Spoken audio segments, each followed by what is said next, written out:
प्यारे बच्चों, स्वागत है आप सभी का। हम लोग पढ़ रहे हैं ग्रेजुएशन की न्यूक्लियर फिजिक्स और जो हमारा टॉपिक चला हुआ है वो है interaction of gamma rays with matter. आज जो टॉपिक हम लेने जा रहे हैं वो है एब्जॉर्प्शन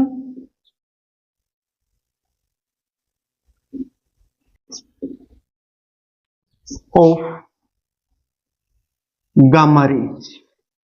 प्यारे बच्चों, ये तो हम जानते ही हैं कि हमारी ये जो गामा रेज होती हैं ये हाई पेनिट्रेटिंग पावर रेडिएशंस होती हैं। These are the packets of energy, gamma ray photon भी कहते हैं।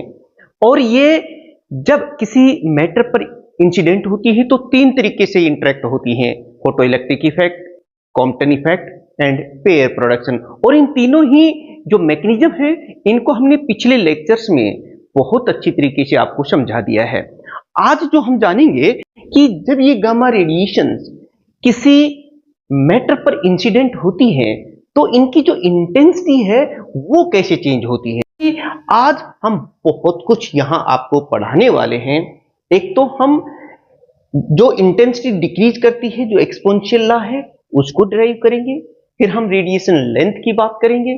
फिर हम हाफ लेंथ जो है उसको भी डिराइव करेंगे।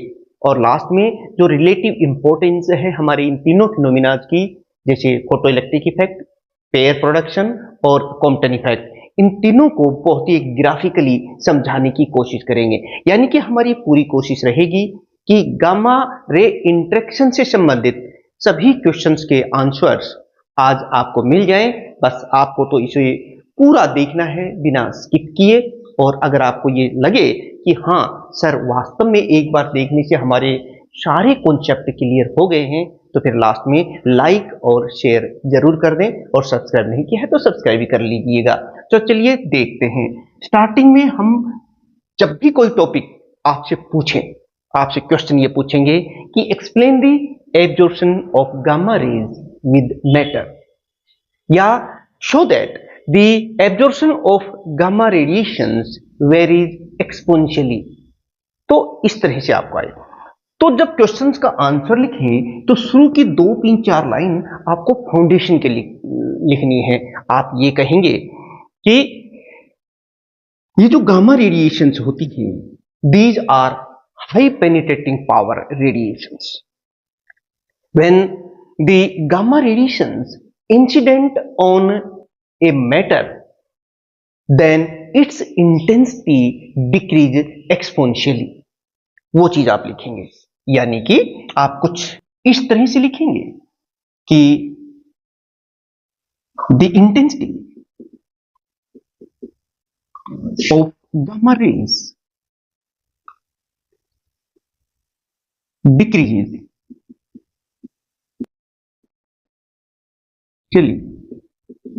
with thickness of metal और metal। ये तो फाउंडेशन होगी। अब हम थोड़ा सा इसके बारे में लिखेंगे। हम वो पहले मटेरियल ले लेते हैं, सपोज कर लेते हैं, और वो मटेरियल हमारे पास ये है। ये देखिए, ये कोई मटेरियल है हमारे पास जिसकी थिकनेस T है। मतलब हमने कोई मैटर लिया है और इन पर अब हम इंसिडेंट, ये है हमारी गामा रेडिएशंस, जिनकी एनर्जी मान लेते हैं h म्यू है, ये गामा रेडिएशन। और जब ये यहां इंसिडेंट हुई, यहां पर जो है देखिए, ये जो थिकनेस है ये 0 है। यहां पर T कितनी है? 0 है। और यहां पर हम ये मान लेते हैं कि इन गामा रेडिएशंस की जो इंटेंसिटी है वो I0 है, मैक्सिमम है। भाई अभी आए ही थे और यहां पर ये मटेरियल है जिसकी थिकनेस T है, उस पर ये इंसिडेंट हुआ। अब जैसे जैसे ये मटेरियल के अंदर जाएंगी वैसे वैसे इनकी इंटेंसिटी में कमी आती जाएगी और वो एक्सपोनेंशियली डिक्रीज करेगी। लेकिन वही तो हमें समझना है। तो देखिए, आप लिखते भी जाना और थोड़ी देर बाद मान लेते हैं कि वो यहां पहुंच जाते हैं, यहां पर। और यहां पहुंचते पहुंचते इन्होंने कितनी डिस्टेंस तय कर ली है? मान लो x डिस्टेंस कवर कर ली है। और यहां पर जब ये पहुंचे तो इनकी जो इंटेंसिटी थी वो आई हो गई है, घट गई है ना। पहले तो मैक्सिमम थी, अब वो घट करके कितनी रह गई है, आई रह गई है।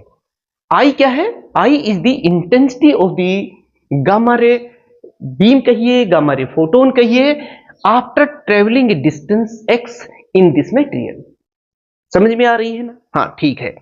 अब एक और बात, चलिए हम यहां से स्टडी शुरुआत करते हैं। और हमने देखा कि भाई ये तो तय है कि जब ये इस मटेरियल में एंटर कर रही है तो इंटेंसिटी में कमी आ रही है। हम थोड़ी सी डिस्टेंस ले लेते हैं, ये बहुत ही कम डिस्टेंस है, देखिए ये मैंने ले लिया है। ये डिस्टेंस कितनी है, ये डिस्टेंस dx है।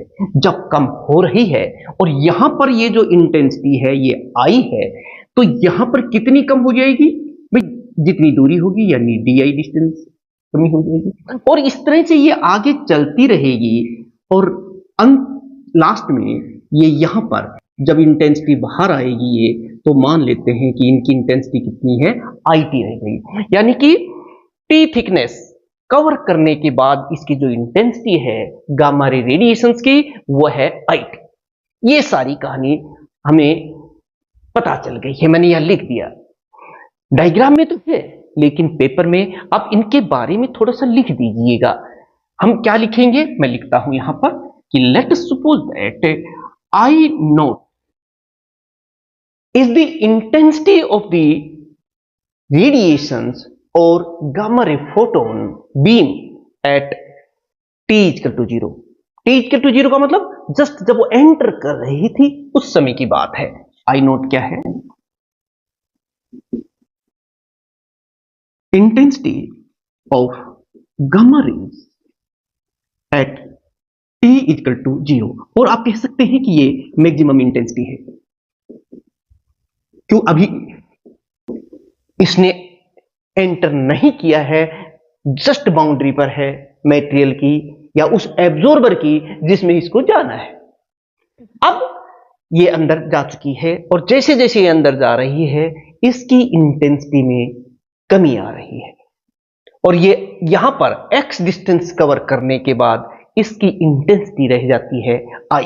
लिख रहा हूं मैं, I क्या है, I is the intensity of gamma rays at distance x, या यूं कहिए कि x डिस्टेंस कवर करने के बाद द इंटेंसिटी रिमेन I। और ये जो di जो दिखाई दे रहा है ना, this is the decrease in the intensity in travelling the distance dx। वो भी लिख देता हूं, di क्या है, di is the decrease in intensity in traveling a distance dx in absorber। क्यों प्यारे बच्चों, यहां तक कोई प्रॉब्लम आपको नहीं आनी चाहिए। आप कहोगे सर ये बात तो ठीक है। अब हम यहां पर इंटेंसिटी कितनी है, I है, और यहां कम होती जा रही है, क्लियर है, और dx डिस्टेंस कवर करने में di कमी आ गई है। तो आप मुझे बता सकते हैं ना प्यारे बच्चों, आप ये कुछ इस तरह से समझ सकते हैं कि ये जो कमी आ रही है ना, ये कमी ये कैसे आती है। हम जानते हैं कि dx डिस्टेंस ट्रेवल करने पर जो इंटेंसिटी में डिक्रीज हुआ, जो कमी आई, वो di है। अब ये किन किन बातों पर निर्भर करती है, एक तो इनिशियल इंटेंसिटी जो यहां कितनी थी, अगर तो ये ज्यादा होगी तो जो कमी आएगी वो भी ज्यादा होगी, अगर तो ये कम होगी तो जो कमी आएगी वो भी कम होगी। आप कुछ इस तरह से समझ सकते हैं कि दो व्यक्ति दौड़ लगा रहे हैं, एक बहुत हेल्दी है जिसका वजन 100 किलोग्राम के करीब है, और जब वो दौड़ लगा रहा है, जहां 100 किलोग्राम वाले की वो दौड़ लगाने के बाद मान लो उसमें 10 किलोग्राम की कमी आ गई, क्या उतनी ही कमी 20 किलोग्राम 30 किलोग्राम कुल ही जिसका वजन था उसमें भी आएगी? नहीं, ऐसा नहीं। जिसका वजन ज्यादा है, दौड़ लगाने के बाद एक्सरसाइज वगैरह करने के बाद उसके वजन में कमी ज्यादा आएगी, और जो कम है उसमें कम आएगी। मैं ये कहना चाहता हूं कि the decrease in intensity is directly proportional to the intensity उससे पहले कितनी थी, यही आप देख रहे हैं। दूसरी एक और बात, एक व्यक्ति तो दौड़ता है सिर्फ 1 किलोमीटर और एक व्यक्ति दौड़ रहा है 10 किलोमीटर, तो किसके वजन में कमी ज्यादा आएगी? आप कहेंगे जाहिर है सर, जो ज्यादा दौड़ रहा है उसके में ज्यादा आएगी। वही बात यहां पर है, जितनी ये डिस्टेंस ज्यादा होगी ना, उतनी ही डिक्रीज इन इंटेंसिटी भी ज्यादा होगी। उसको समझने के लिए मैं वो आपको एग्जांपल दे रहा हूं। तो दूसरी बात ये होगी कि directly proportional to the dx। ये देखिए, ये दो बात होगी। On joining these two laws, अब इन दोनों लॉज को ज्वाइन कर दीजिए। ऑन ज्वाइनिंग टू लॉज, ये जो ऊपर थे इन दोनों को आप ज्वाइन कर दीजिए। di is directly proportional to i into dx। और प्यारे बच्चों, ये बात हम जानते हैं कि जब भी प्रोपोर्शनलिटी साइन को हटाते हैं तो एक कोई कांस्टेंट हम लगाते हैं, जिसे कांस्टेंट ऑफ प्रोपोर्शनलिटी कहते हैं। वो यहां पर भी हम लगा रहे हैं, where di is equal to minus mu i dx। ये देखिए प्यारे बच्चों, यहां पर ये जो म्यू है ना, ये है कांस्टेंट ऑफ प्रोपोर्शनलिटी और इसे कहते हैं लीनियर एब्जॉर्प्शन कोफिशिएंट या फिर लीनियर एटेन्यूएशन कोफिशिएंट भी कहते हैं। और ये जो नेगेटिव साइन कहोगे सर ये कहां से आ गया?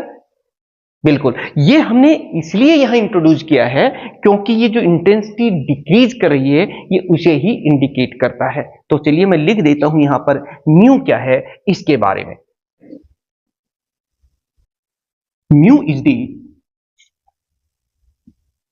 कांस्टेंट ऑफ प्रोपोर्शनलिटी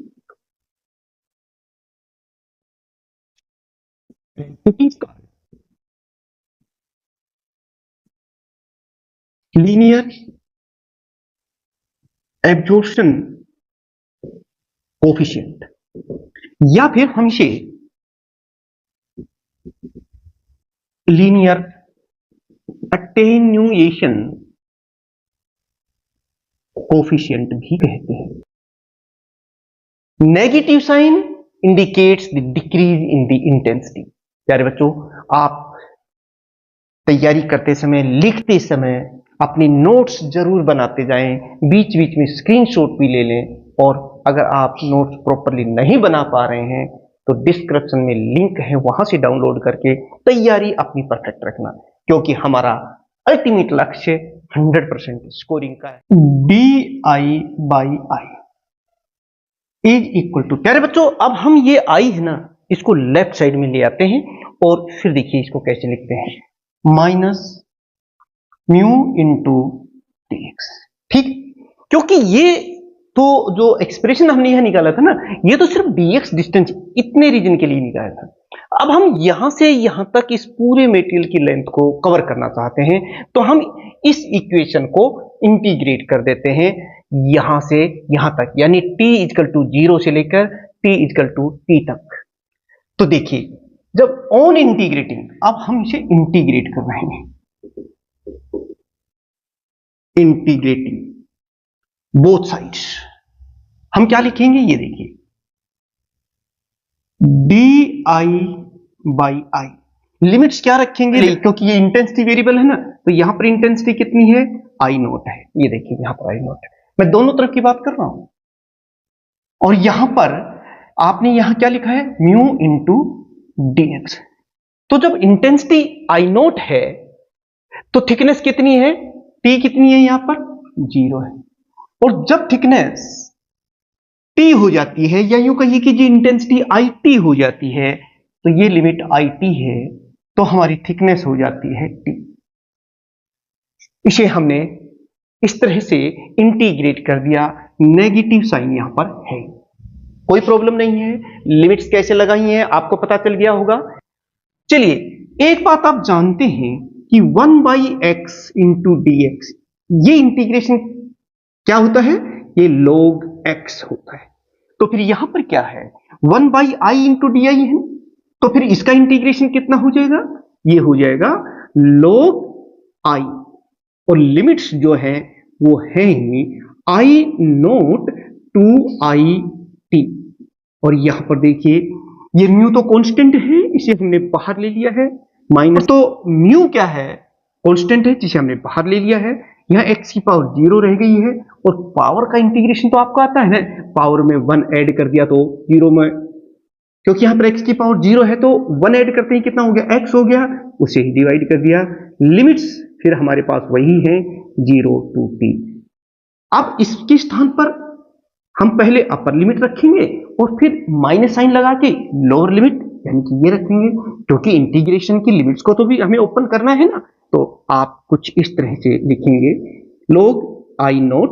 ये देखिए मैं थोड़ा सा आपको समझा रहा हूं, और समझने के बाद जब आप इसको पूरा लिखेंगे ना तो बहुत ही कम टाइम में लिख पाएंगे। आप ये मत देखना कि ये लेक्चर लेंदी है, ये सिर्फ मैं आपको समझाने की बातें आ रही हैं, बीच बीच में एग्जांपल्स ले रहा हूं, उससे थोड़ा सा लेक्चर लेंदी हो जाता है। लेकिन समझ करके जब आप एग्जाम में लिखेंगे तो आपको किसी को समझाना थोड़ी है, उस समय तो आप सिर्फ वो जो टॉपिक है वो लिखेंगे, और फिर आपको समय भी बचेगा और पूरे नंबर भी आएंगे। तो देखिए पहले हमने यहां पर अपर लिमिट लगाई और फिर हम लगा रहे हैं log EI। देखिए अपर लिमिट और फिर माइनस साइन के साथ लोअर लिमिट, और it is equal to minus. अब ये देखो म्यू तो है ही, लिमिट से हम खोलेंगे तो पहले अपर लिमिट रखेंगे तो t आ जाएगा -0, तो ये म्यू इंटू टी हो गया है। ये देखिए t -0 तो यही होगा। और यहां पर अब हम वो फार्मूला लगा रहे हैं log m minus log n किसके बराबर होता है, log m minus log n आपने पढ़ा हुआ है, ये होता है log m बाई n। तो वही चीज, ये m है ये n है, तो यहां पर हमारा फार्मूला लग गया है log I t divided by I0। ये देखिए यहां पर पहले हमने अपर लिमिट रखी थी और फिर लोअर लिमिट I नॉट है वो रख दी थी, and it is equal to minus mu T, ये हो गया। अब हम क्या करेंगे, दोनों तरफ एंटी लोगरिथम ले लेते हैं। तो एंटी लोगरिथम लेंगे तो ये log तो यहां पर खत्म हो जाएगा और हम लिखेंगे IT upon I0 it is, यहां पर anti logarithm minus mu into T, ये लेंगे। अब यहां पर ये जो I नोट है लेफ्ट साइड से हम राइट साइड में लेके चले जाते हैं, यानी कि IT is equal to I nought into e की पावर माइनस म्यू टी। ये महत्वपूर्ण एक रिलेशन हमारे पास आ गया है। पहले ये इसको हम इक्वेशन नंबर 1 कह देते हैं, जहां पर ये सारी चीजों के बारे में आप जानते हैं। आई नोट क्या है, मैक्सिमम इंटेंसिटी या intensity of gamma radiation at T equal to 0, and mu मैंने पहले ही बता दिया आपको, ये है लीनियर एब्जॉर्प्शन कोफिशिएंट या लीनियर एटेन्यूएशन कोफिशिएंट भी हम इसे कहते हैं। और यहां पर क्योंकि ई आ रहा है इसलिए हम कह सकते हैं कि जो इंटेंसिटी में जो डिक्रीज हो रहा है, जो अटेन्यूएशन हो रहा है, वो एक्सपोनेंशियल नेचर का है, या यूं कह सकते हैं intensity of gamma radiation decreases exponentially. और ये चीज प्रूव भी करवा सकते हैं आपसे कि show that intensity of the gamma rays in a matter decrease exponentially. तो यहां तक आकर के फिर आपकी मंजिल पूरी हो जाएगी, और यहां आकर के आप कहेंगे वी नोट दैट, क्या लिखेंगे, we note that the intensity of gamma rays decreases with the thickness of absorber,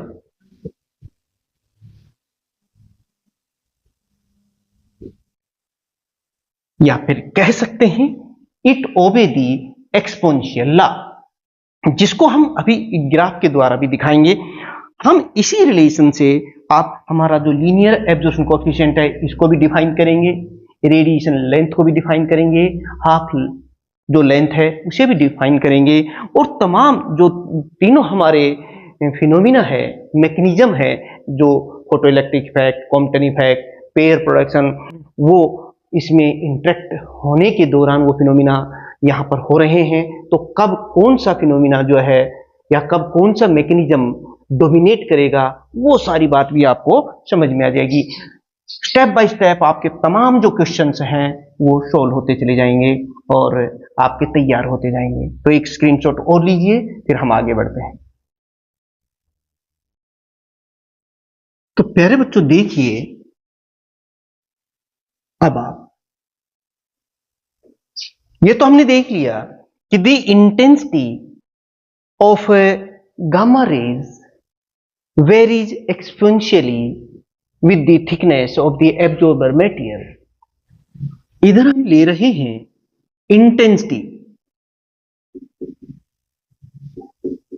intensity of gamma raise, जबकि इधर हम ले रहे हैं कि ये जो थिकनेस है वो थिकनेस यानी कि टी हम इधर ले रहे हैं। तो यहां पर देखिए ये मैक्सिमम है, आई नोट है ये, ठीक है। ये इंटेंसिटी कुछ इस तरह से वेरी करती है, यानी कि जो डिक्रीज है that obey the exponential law. अब वन बाय वन करके कुछ टर्म्स हैं जो यहां आ रही हैं, जो एग्जाम्स में पूछी जा सकती है, हम उनकी बात करते हैं। सबसे पहले देखिए कि ये टर्म आ रही है म्यू, जिसे हम कहते हैं absorption coefficient, linear absorption coefficient. तो इसको हम कैसे डिफाइन करेंगे, इसी इक्वेशन का यूज करेंगे। ये क्या है हमारा, ये है exponential law of decrease in intensity of the gamma radiations. अब यहां से देखिए, now at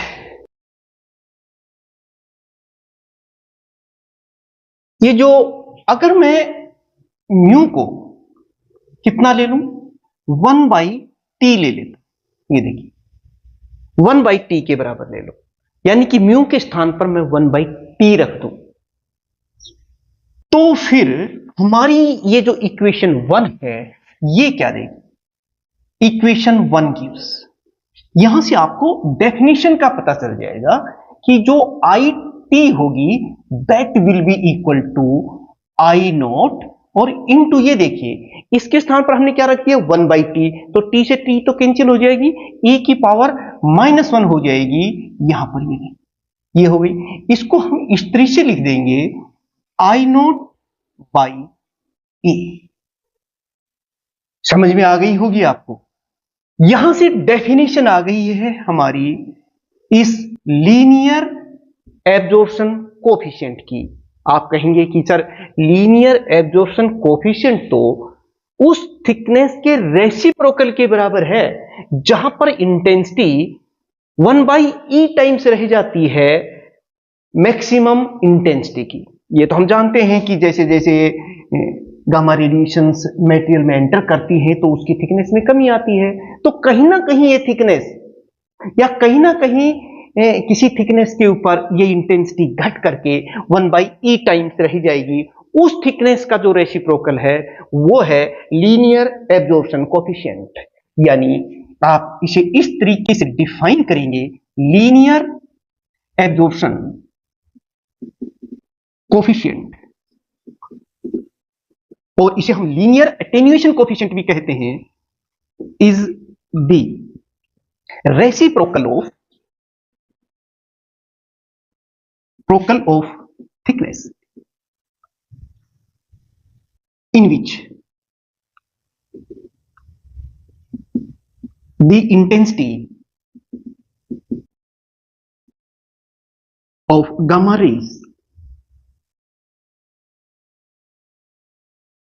1/e times the maximum intensity, that is the intensity at t equal to 0, जहां मैक्सिमम थी उसकी कहीं ना कहीं 1/e टाइम्स रह जाएगी, उसका रेसिप्रोकल ये है।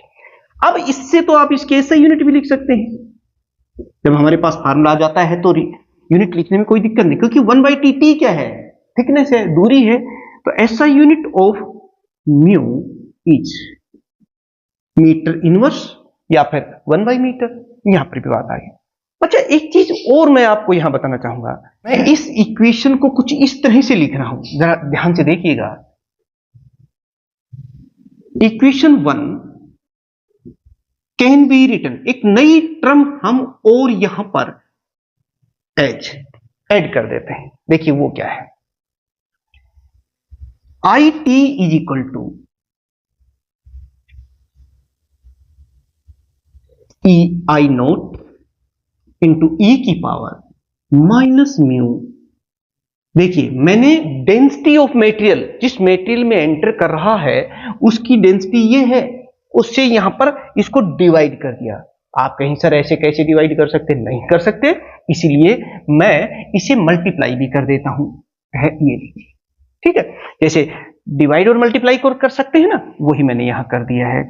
और इसको फिर हम इस तरीके से लिखेंगे, आई नोट इंटू ई की power minus mu M. Mu by ये जो हमारा डेल्टा है उसके स्थान पर मैंने ये लिख दिया है, ये हमारी डेंसिटी है, इंटू रो। और ये भी एक इक्वेशन आ गई है, इक्वेशन नंबर 2 कह देते हैं हम इसे। यहां पर ये जो म्यू एम आया है ना, ये भी एक कांस्टेंट है और इसे कहते हैं मास एब्जॉर्प्शन कोएफिशिएंट। वेयर लिख भी देता हूं मैं यहां पर, वेयर म्यू एम, ये किसके बराबर रखा हमने, ये mu by delta is the mass absorption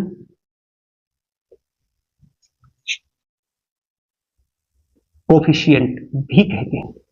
और यहां से तो इसकी डेफिनेशन भी आ गई है। कोई आपसे पूछे कि सर ये मास एब्जॉर्प्शन कोएफिशिएंट की डेफिनेशन क्या होगी, पता ही है, the mass absorption coefficient is defined as the ratio, the linear absorption coefficient and the density of the absorber material। इसको हम लिखेंगे भी और इसकी यूनिट भी यहां से लिख पाएंगे, लेकिन एक स्क्रीनशॉट आप और ले लीजिए। अब प्यारे बच्चों इसकी डेफिनेशन जो दिखाई दे रही है बस वही लिख दीजिए, मास एब्जॉर्प्शन कोएफिशिएंट is the या is defined as the ratio of, किस किस का रेशियो है, ये क्या था बताइए, सोचिए, लिख रहे होंगे वो बता देंगे, linear absorption coefficient, linear absorption coefficient and density of the material and density of material और एब्जॉर्बर, ये आ गया। अब इसकी यूनिट तो बता ही सकते हैं, क्योंकि इसकी यूनिट जो लीनियर एब्जॉर्प्शन कोएफिशिएंट की यूनिट मैंने अभी आपको बताई थी। और ये क्या है, ये तो डेंसिटी है, मास पर यूनिट वॉल्यूम, इसकी यूनिट भी आपको पता है, तो चलिए बता दीजिए। ऐसा unit of mass absorption coefficient is, यहां से देखिए इसकी यूनिट क्या हो जाएगी बताओ, इसकी यूनिट मैंने बताई थी मीटर इनवर्स, क्योंकि 1/t के बराबर थी ना ये, और नीचे क्या है, ये है किलोग्राम,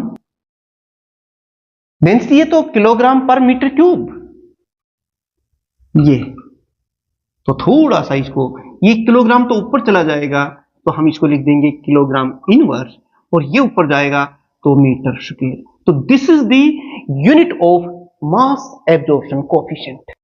बिल्कुल समझ में आ गया। अब एक बात आप यहां पर एक क्वेश्चन राइज कर सकते हैं कि सर ये जो ये क्या है, ये भी कोई टर्म है क्या? हाँ, इससे ये भी एक टर्म है। ये जो अलग से हम बात करें, ये तो थी डेंसिटी यानी कि मास पर इंटू वॉल्यूम, लेकिन इसे तो हम P यानी कि थिकनेस से मल्टीप्लाई कर दिया है, और नीचे वॉल्यूम था तो एक चीज कर जाएगी, सिर्फ एरिया रह जाएगा ना, तो इसे हम एरियल डेंसिटी कहेंगे, इसे हम सुपरफिशियल डेंसिटी भी कहते हैं। ये देखिए, वेयर लिख भी दिया आपको। देखिए जब आप इस तरह से लिखेंगे तो जाहिर आप समझ गए होंगे कि बहुत ही जो पेपर चेक करेगा उसको लगेगा कि देखिए कितना ढंग से इन्होंने अपना इस क्वेश्चन को अटेम्प्ट किया है, और फिर पूरी फुल स्कोरिंग देगा और मन से खुश भी होगा। Where is called superficial density कह देते हैं। या फिर इसे हम एरियल डेंसिटी के नाम से भी जानते हैं, डेंसिटी भी कह देते हैं। और प्यारे बच्चों इसकी यूनिट भी आप लिख सकते हैं, एसआई यूनिट। देखिए डेंसिटी की यूनिट होती है किलोग्राम पर मीटर क्यूब, यही होती है। और यहाँ इसकी यूनिट तो ये तो थिकनेस है ना, टी मीटर होगी, तो इसे कट जाएगी, तो हम इसको लिखेंगे kilogram per meter square. This is the SI unit of superficial density, या फिर आप इसे कह सकते हैं एरियल डेंसिटी। ये चीज आ गई। एक स्क्रीनशॉट और लीजिए, फिर कुछ और टर्म्स हैं, जैसे है हाफ लेंथ है, और तमाम इससे दूसरे जो क्वेश्चंस हैं जो आपके एग्जाम्स में पूछे जा सकते हैं, मैं उनके बारे में बताऊंगा प्यारे बच्चों। लेकिन इतना तय है कि आपको ये समझ में आ रहा है तो लाइक शेयर कर दीजिए, बता दीजिए आप कहां से बिलोंग करते हैं। अपने उद्गार को जाहिर करने का इससे अच्छा मौका नहीं मिलता है। जरूर बताइए और कमेंट्स कीजिए, और स्क्रीनशॉट ले लीजिए। नोट्स बनाने हैं ना, और नोट्स का लिंक डिस्क्रिप्शन में भी है, जहां से आप डाउनलोड कर सकते हैं।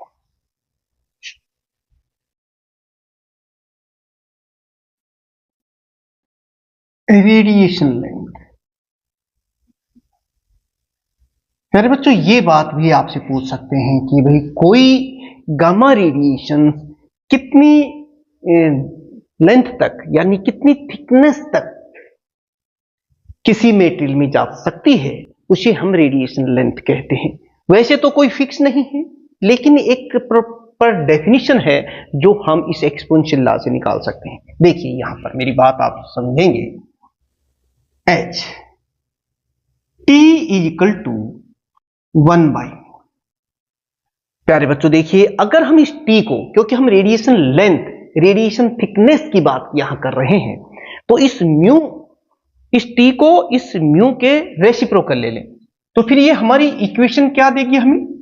इक्वेशन 1 गिव्स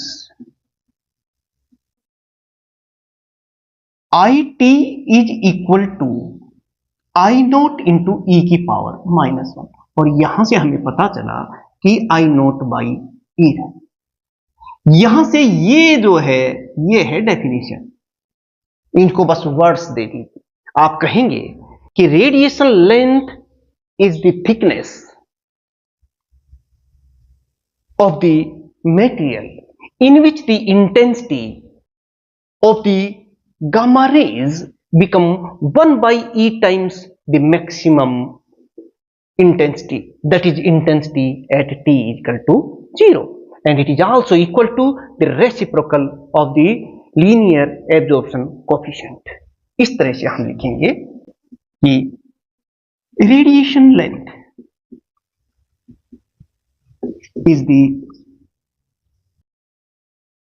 ये देखिए, is the thickness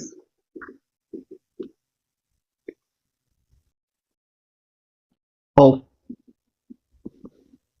material in which intensity of radiation or radiation of gamma rays becomes 1 by E times the maximum intensity। यही तो हमने लिखा है।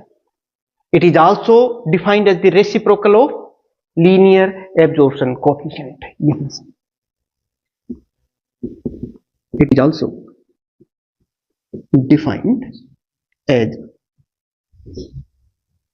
reciprocal of linear absorption coefficient। ये प्यारे बच्चों इस तरह से ये टर्म भी हमें क्लियर हो गए। प्यारे बच्चों अब हम बात कर लेते हैं हाफ लेंथ क्या होती है। आप एक स्क्रीनशॉट और लीजिए, फिर मैं आपको आगे समझाता हूं। हाफ थिकनेस,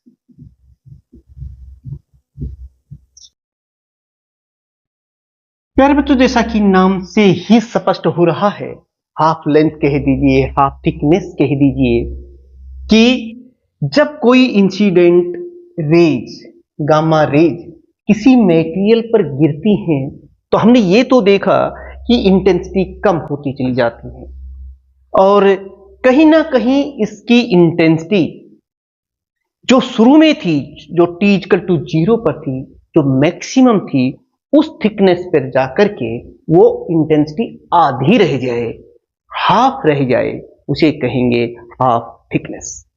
समझ गए मेरी बात? इसी फार्मूले से हम उसका एक्सप्रेशन भी यहां निकाल लेंगे।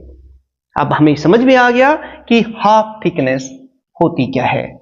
It is the thickness of the material in which the intensity of the gamma rays reduces to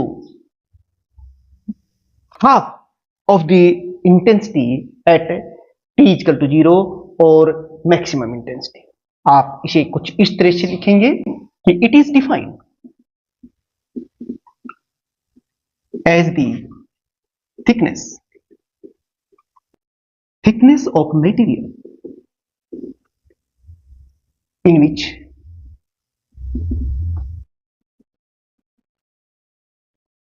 intensity of gamma rays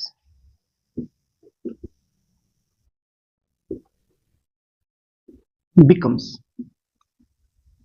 half of intensity at t equal to 0, that is maximum intensity।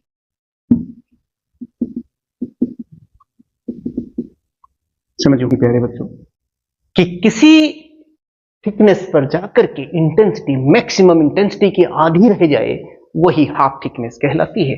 अब इस फार्मूले से देखिए, it is denoted by T. मैं ये कहना चाहूंगा यहां पर कि जब टी यानी कि जो थिकनेस है वो T1/2, इसे मैं हाफ थिकनेस से लिख रहा हूं, तो हमारी जो इंटेंसिटी है वो मैक्सिमम इंटेंसिटी की हाफ रह जाएगी। मैक्सिमम इंटेंसिटी कितनी है? आई नोट, उसकी हाफ रह जाए, तब जो थिकनेस होगी वो हाफ थिकनेस कहलाएगी। इस फार्मूले से आप बताना मुझे, इक्वेशन 1 गिव्स, आप मुझे बता दीजिए आई टी तो कितनी हो जाएगी? आई नोट डिवाइडेड बाई 2, आगे देखिए, इंटू आई नोट e की power minus mu into T की पावर 1/2। ये देखिए, और ये जो इंटेंसिटी थी देखिए, ये आई नोट की हाफ होगी, हमने कुछ ऐसा लिख दिया, और थिकनेस कितनी रह गई? टी 1/2 के बराबर, वो चीज लिख दी। थोड़ा सा सिंप्लीफाई कर दीजिए, जब आप कहेंगे सर ये 2 से 2 तो कैंसिल हो जाए, कर दिया, और इसको नीचे हम प्लस कर देंगे तो ये ऊपर कितना हो जाएगा? 2। देखो 1/2, 1 ये है ना, तो ये रह जाएगा म्यू इंटू टी 1/2। ये देखिए, अब हम क्या करते हैं कि इस ई को, यानी इस एक्सपोनेंशियल ये जो टर्म है, इसे खत्म कर देते हैं। वो कैसे करेंगे? दोनों तरफ हम लॉग ले लेते हैं, taking log on both sides. तो हम यहां लिखेंगे log 2 and it is equal to mu into T की पावर टी 1/2। ये लिख दिया। log 2 की वैल्यू हम पहले से ही जानते हैं, कितनी होती है? 0.693 is equal to mu into T की पावर 1/2। ये देखिए, अब यहां पर हम इसको इस तरीके से लिख सकते हैं, 1/2 it is equal to 0.693 divided by mu. ये देखिए, ये हमारे पास एक फार्मूला और आ गया है, equation 3। This formula gives the formula of या relation of half thickness, and this is the. ये किस चीज पर डिपेंड कर रही है? It depends only on the linear absorption coefficient. यहाँ पे आप देख रहे हैं कि स्टेप बाय स्टेप करके हम लगभग सभी क्वेश्चंस के जो इनसे रिलेटेड है उन्हें यहां कवर करने जा रहे हैं। आपको एग्जाम में सिर्फ वो लिखना है जो पूछा जाए, उतना लिखना है। वो इन्हीं में से कोई बात आपसे पूछेंगे, और अगर पूरा एक क्वेश्चन आपसे 8-10 नंबर का पूछते हैं तो फिर ये तमाम चीजें जो मैं आपको बता रहा हूं, जो पहले बता दिया अभी और बताऊंगा, वो सब कुछ आपको लिखना होगा। तो ले लीजिए एक स्क्रीनशॉट, फिर मैं आपको आगे समझाऊंगा। Relative importance of gamma ray interaction with matter. शुरुआत में जब गामा रे इंटरेक्शन की बात कही थी तो हमने कहा था कि गामा रेडिएशन तीन तरीके से इंटरेक्ट करती है, एक photo electric effect, Compton effect और एक पेयर प्रोडक्शन। लेकिन क्या ये हर कंडीशंस में, चाहे जो मर्जी एनर्जी हो, जो मर्जी मटेरियल हो, उसका एटॉमिक नंबर कुछ भी हो, सबके साथ बराबर का इनका रोल है या बस ऐसे ही है? इस चीज को समझने के लिए हमें एक ग्राफ का सहारा लेना पड़ेगा कि जो energy of the incident radiations ले लेंगे और एक तरफ हम जो है एब्जॉर्बर मटेरियल है उसका एटॉमिक नंबर लेंगे और उससे फिर आपको ये कॉन्सेप्ट क्लियर हो जाएगा कि किन कंडीशंस में फोटो इलेक्ट्रिक इफेक्ट डोमिनेट करता है, किन कंडीशन में कॉम्पटन इफेक्ट और किन कंडीशंस में हमारा पेयर प्रोडक्शन जो है वो प्रीडोमिनेट करता है, वो सारी बातें। तो उस ग्राफ को पहले हम प्लॉट कर लेते हैं। आप यहां लिखना भी कि वी प्लॉट ग्राफ, एक ग्राफ हम प्लॉट कर रहे हैं। ये देखिए, एक तरफ हम जेड ले रहे हैं, जो एब्जॉर्बिंग मटेरियल है उसका एटॉमिक नंबर क्या है। दूसरी तरफ हम ले रहे हैं यहां पर energy of gamma raise in mega electron volt मिलेंगे और ये लॉग स्केल मिलेंगे। ये आप देख लेना। अब देखिए, ये है 0.01, मैं एनर्जी की बात कर रहा हूं। ये 0.1, ये 1 मेगा इलेक्ट्रॉन वोल्ट और ये 10 और ये 100। इस तरीके से आप इसको लिख सकते हैं। और इधर ये जेड ले रहे हैं तो यहां से 0 और ये 20, 40, 60, 80 और ऊपर जो भी है। यहां से अब जो ग्राफ हम प्लॉट करेंगे, जो ग्राफ हमारा आता है वो किस टाइप का आता है वो मैं आपको बता देता हूं। ये देखिए, ये फोटो इलेक्ट्रिक इफेक्ट है। इलेक्ट्रिक इफेक्ट की बात हो रही है यहां पर, और यहां से आप देखेंगे कि ये देखिए, यहां से 1 और ये 10 हो जाता है। यहां से ये जो ग्राफ हमारा आएगा ये ऐसा आता है।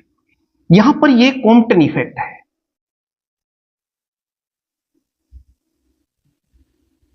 और ये जो आप देख रहे हैं ये पेयर प्रोडक्शन। इस ग्राफ से बहुत कुछ, ये जो लाइन आप देख रहे हैं, ये जो कर्व आप दिखाई दे रही है, ये फोटो इलेक्ट्रिक इफेक्ट और यहां पर कॉम्पटन इफेक्ट का जो लीनियर एब्जॉर्प्शन कोफिशिएंट वो बराबर रहते हैं इस लाइन के ऊपर। और ये जो लाइन आप देख रहे हैं, इस लाइन के ऊपर ये हमारे दो जो है, एक linear absorption coefficient of Compton effect और linear absorption coefficient of pair production, वो बराबर रहते हैं इस कर्व के अलावा। अरे बच्चों, अब हम देख लेते हैं कि ये जो हमारा गामा रेज है, इनकी एनर्जी कहां से कहां तक वेरी कर रही है। देखिए, हम इसको ले रहे हैं प्रैक्टिकली, मान लो ये 0.01 से लेकर के और 10 मेगा इलेक्ट्रॉन वोल्ट तक हम इसकी एनर्जी वेरी करते हैं एक्सपेरिमेंटली। तो कब कौन सा फिनोमिना इन तीनों में से डोमिनेट करेगा और किसके लिए, उसके लिए क्या फार्मूला होगा कि ये हमारा जो लीनियर एब्जॉर्प्शन कोफिशिएंट है वो क्या होगा, यानी कि ये रिलेशन क्या है, ये लिखते चलेंगे। बस तीन तीन बातें हम यहां नोट करेंगे। सबसे पहले हम बात कर रहे हैं फोटो इलेक्ट्रिक इफेक्ट की। फोटो इलेक्ट्रिक इफेक्ट, प्यारे बच्चों देखिए, आपको पता ही चल रहा है यहां पर कि जब एनर्जी 100 किलो इलेक्ट्रॉन वोल्ट से लेकर के और 500 किलो इलेक्ट्रॉन वोल्ट तक होती है, यहां देखिए, और जेड की वैल्यू ज्यादा होती है तो फोटो इलेक्ट्रिक इफेक्ट ज्यादा डोमिनेट कर रहा है। देख रहे हैं ना, जेड की वैल्यू जितनी ज्यादा होगी वो, और जो एनर्जी है गामा रेज की वो कम होगी। यानी कि हमें स्पष्ट हो गया कि it dominate dominate for energies 100 kilo electron volt to 500 kilo electron volt by Z, यानी कि जो जेड की वैल्यू है, एटॉमिक नंबर जो एब्जॉर्बिंग मटेरियल है वो ज्यादा होना चाहिए, और एनर्जी कम हो तो फिर फोटो इलेक्ट्रिक इफेक्ट जो है, this phenomena out of three predominate. और ये रिलेशन हमारा क्या बन जाएगा, ये भी आप देख सकते हैं, D I photo electric effect, और ये कितना हो जाएगा वो आप देख सकते हैं, mu photo electric effect minus, मैं इसकी बात कर रहा हूं, और इनटू डी। चलिए ये बात तो हमारे पास होगी। अब आपको पता चल गया कि photo electric effect dominate for lower energy values of the gamma radiations and high value of the absorbing material atomic number that is Z. ये चीज आ गई। ये तो हमारी बात हुई फोटो इलेक्ट्रिक इफेक्ट। हम पता चल रहा है कौन सा जो फिनोमिना है आउट ऑफ थ्री वो डोमिनेट कर रहा है, photo electric effect, Compton effect और गामा रेडिएशन। अब मैं दूसरी की बात कर लेता हूं। दूसरा है कॉम्पटन इफेक्ट। प्यारे बच्चों, कॉम्पटन इफेक्ट को इस ग्राफ से ही आप स्पष्ट तौर पर देख सकते हैं कि ये देखिए, जो मीडियम रेंज की एनर्जी होनी चाहिए, एनर्जी कितनी होनी चाहिए, 0.5 से 1 किलो इलेक्ट्रॉन वोल्ट तक जब होती है, 1 तक होती है, ये लगभग यहां ये 1 है और यहां ये 10 है, मतलब ये एक प्रॉपर स्केल नहीं है यहां पर। तो ये 1 तक जो है मेगा इलेक्ट्रॉन वोल्ट तक जो एनर्जी हो, मतलब मीडियम रेंज की तो एनर्जी हो। और जेड देखिए, जेड की वैल्यू है ना जितनी कम है उतना ज्यादा ये कॉम्पटन इफेक्ट जो है ये डोमिनेट कर रहा है। आप कह सकते हैं कि Compton effect predominate for medium range energy that is 0.5 to 1 mega electron volt and for low value of the Z. यही बात हम लिख भी देते हैं, इट प्रीडोमिनेट फॉर एनर्जीज, मतलब ये ज्यादा होती है energy 0.5 to 1 mega electron volt of gamma raise की मैं बात कर रहा हूं, यहां पे gamma rays 1 mega electron volt and for low Z, Z की वैल्यू कम होनी चाहिए। ये चीज हमने देखी। और अगर मैं इस रिलेशन की बात यहां कर लूं तो ये देखिए, D I by I Compton effect ये हो जाएगा minus mu C into D X. और अब मैं बात कर रहा हूं थर्ड, तीसरी क्या बात है, पेयर प्रोडक्शन की भी बात कर लेते हैं। आपको दिखाई तो दे रही है पर लिखना तो पड़ेगा। क्या लिखेंगे, पेयर प्रोडक्शन। प्यारे बच्चों देखिए, ये कब डोमिनेट कर रहा है, जैसे ही एनर्जी 1.02, मैंने ये जब पेयर प्रोडक्शन पढ़ा रहा था तब भी बताई थी कि जब इसकी एनर्जी 1.02 मेगा इलेक्ट्रॉन वोल्ट से ज्यादा हो जाती है तो हमारा ये जो पेयर प्रोडक्शन है ये डोमिनेट करने लगता है। और यहां पर ये भी देख रहे हैं कि जेड जितना ज्यादा हो, यानी हैवी जो एलिमेंट हो, एब्जॉर्बर जो मटेरियल है वो जिसका एटॉमिक नंबर काफी ज्यादा हो, तो हमारा जो पेयर प्रोडक्शन ये डोमिनेट करता है। यानी कि एक तो एनर्जी ऑफ गामा रेज जो है वो 1.02 मेगा इलेक्ट्रॉन वोल्ट से ज्यादा हो और जेड की वैल्यू भी हाई हो तो फिर पेयर प्रोडक्शन हो। समझ रहे हैं? और मैं लिख भी देता हूं यहां पर, it dominate for energy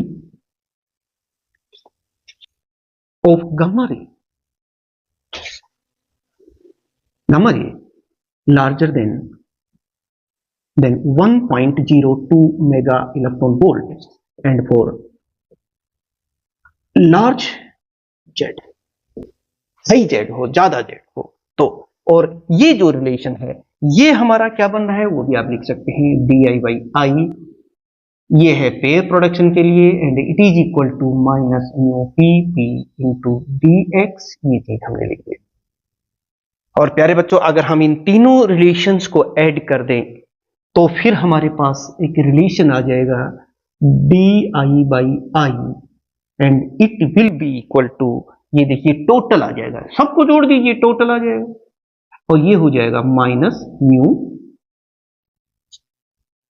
P H photo electric effect plus Compton effect plus pair production और इनटू dx। ये देखिए यही तो चीज लिखी, इन तीनों रिलेशंस को हमने यहां ऐड कर दिया है और हमारे पास एक बहुत ही जो फार्मूला हम पहले से ही जानते हैं, ये म्यू है, ये टोटल लीनियर एब्जॉर्प्शन कोएफिशिएंट हो जाएगा इनटू dx। ये इक्वेशन और हमारे पास आ गई 5 इक्वेशन फिर।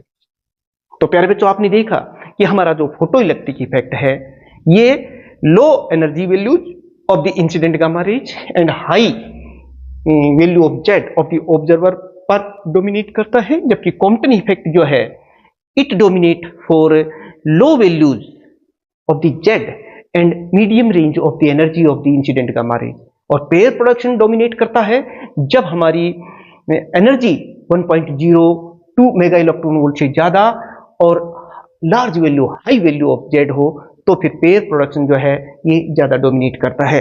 ये चीज आपने यहां देखी। तो प्यारे बच्चों आज का लेक्चर थोड़ा लेंथी तो हो गया है और होना भी चाहिए था, क्योंकि मैंने आपको ये चीजें समझाई हैं।